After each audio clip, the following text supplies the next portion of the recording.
Welcome back, Cyber Explorers. It's Alfie, and in this video we'll explore together with this step-by-step guide, how to apply folder view to all folders in Windows 10. So without further ado, let's get right into it. Open File Explorer by clicking the File Explorer icon in the taskbar, or press Windows key plus E on your keyboard to open File Explorer. Go to the folder whose view settings you want to apply to all folders. Click on the View tab at the top, and choose your preferred view style, details, list, tiles, etc. Click on the View tab at the top, select Options.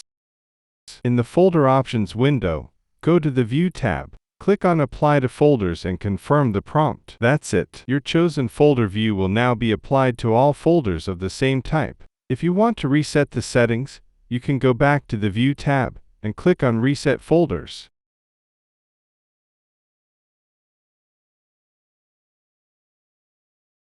And that's it for today. If you found this video helpful, please give it a thumbs up, consider subscribing, and don't forget to activate the notification bell so you won't miss out on any new uploads. Thank you for watching. Until next time, see you later.